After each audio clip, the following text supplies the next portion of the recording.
The ocean is a realm of absolute and unforgiving power. It does not care about the thickness of a ship's steel, the sophistication of its navigational equipment, or the experience of its crew.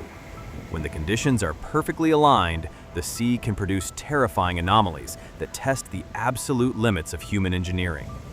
This is not a fabricated tale of an apocalyptic wave, but the very real, strictly factual account of a terrifying encounter in the most dangerous body of water on the planet. This is the story of the expedition cruise ship Clelia II, a rogue wave and a desperate struggle for survival in the freezing, violent waters of the Drake Passage in December of 2010. To understand the severity of this incident, we must first understand the battlefield. The Drake Passage is a notorious stretch of water located between the southernmost tip of South America at Cape Horn and the South Shetland Islands of Antarctica. It is where the Atlantic, Pacific, and Southern Oceans collide. Unlike anywhere else on Earth, there is no significant landmass at these latitudes to break the relentless flow of the Antarctic circumpolar current. Driven by fierce, unimpeded westerly winds, the waters are forced through this narrow bottleneck, creating an environment where massive swells and violent storms are not just common, they are guaranteed. For centuries, sailors have feared the Drake Passage, knowing that weather conditions can deteriorate from calm to catastrophic in a matter of hours.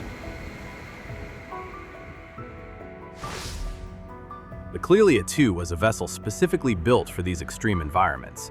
It was an ice-strengthened expedition ship, measuring nearly 290 feet in length and carrying a gross tonnage of just over 4,000 tons.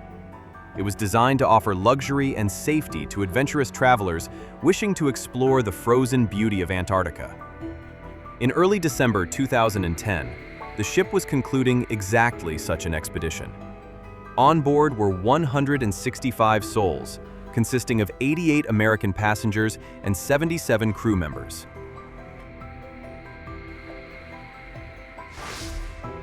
Mapping the exact route of the Clelia II reveals a journey through the most isolated waters on Earth. The expedition began in Ushuaia, Argentina. From there, the ship sailed south to explore the Antarctic Peninsula, navigating the icy labyrinths of the South Shetland Islands. After dropping anchor at iconic locations like Deception Island and the Lemaire Channel for passenger excursions, the Clelia II prepared for its return voyage. Raising anchor near the northern tip of the peninsula, the crew set a north-northeast course. Their goal was to cross the 500-mile expanse of the Drake Passage and return to the safety of Tierra del Fuego. But as the ship pushed into the open, unprotected waters, leaving the shelter of the islands behind, a severe storm system rapidly intensified directly across their path back to Ushuaia. By December 7th, the conditions had devolved into a monstrous gale. The wind speeds climbed to a sustained 55 miles per hour, with gusts pushing far beyond 60 miles per hour. The ocean surface was a chaotic, churning landscape of white water and towering swells. The waves were consistently measuring between 25 and 30 feet in height. For a ship of the Clelia II's size, navigating seas this rough requires immense skill. The captain and the bridge crew had to constantly adjust their heading and speed, essentially surfing the massive swells to ensure the bow cut through the waves rather than allowing the ship to be caught parallel to them. Then, the unthinkable happened.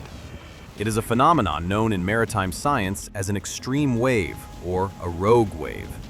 These are massive, spontaneous surface waves that can be more than twice the height of the surrounding sea state. They are unpredictable, localized, and possess immense destructive force.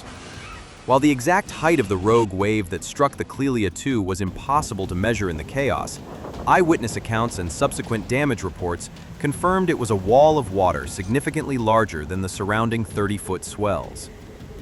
This giant wave did not simply wash over the bow. It slammed directly into the forward superstructure of the ship with the force of a concrete wall. The impact was deafening.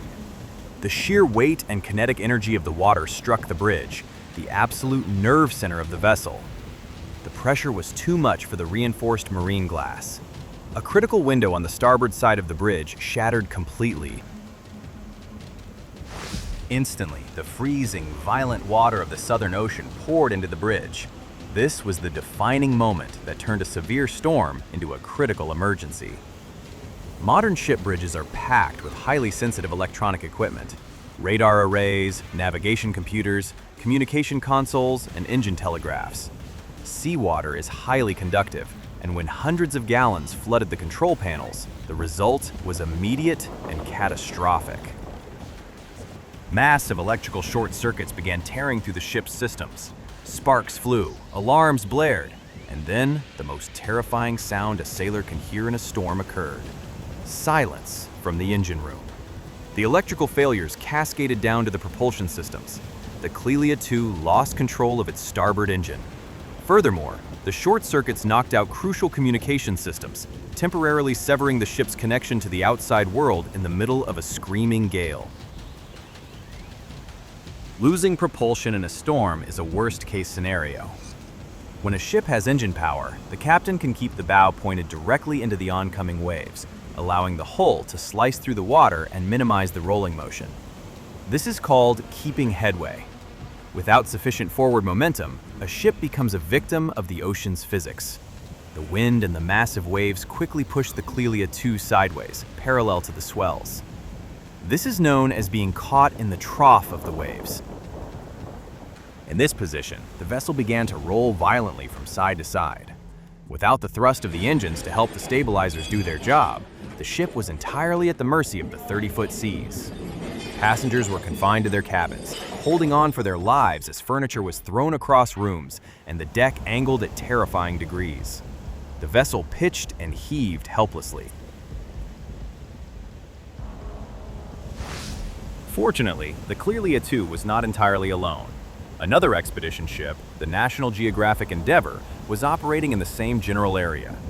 Despite their own communications being compromised by the water damage, the crew of the Clelia II managed to establish contact with the Endeavour using visual signals and backup VHF radios. The Endeavour carefully maneuvered closer to assess the situation, but the storm was too violent for any physical rescue or transfer of passengers. It was from the Endeavour that the now famous, terrifying video footage was captured, showing the Clelia II listing heavily and being thrown around like a toy in the massive gray swells. Inside the crippled ship, the engineering crew was fighting a desperate battle in the bowels of the vessel.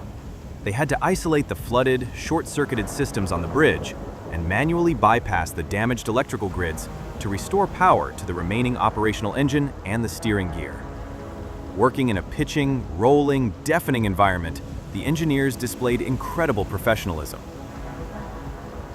After several agonizing hours adrift, the crew achieved a massive victory. They managed to restore partial power and regain control of the port engine.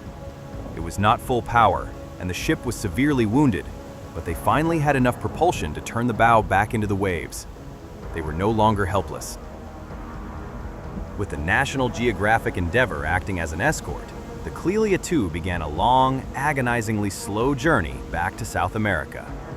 Limping along at a fraction of its normal speed, making only 4 or 5 knots, the ship fought its way out of the Drake Passage. The journey, which should have taken a day, stretched into a grueling ordeal. Miraculously, despite the extreme violence of the rogue wave impact, the shattering of the bridge window, and the terrifying hours spent drifting without power, the human cost was incredibly low. Out of the 165 people on board, only one crew member suffered a minor injury. Not a single passenger was hurt. On December 10, 2010, the battered Clelia II finally limped into the port of Ushuaia. The ship had survived an encounter with one of the most destructive forces in nature. The incident stands today as a stark reminder of the realities of maritime travel in extreme environments. It is a testament to the fact that while the ocean can instantly disable the most vital systems of a modern ship, the resilience, training, and courage of a dedicated crew remain the ultimate line of defense. The Clelia II did not sink, but its encounter with the rogue wave in the Drake Passage remains a chilling, factual chapter in the long history of humanity's battle against the sea.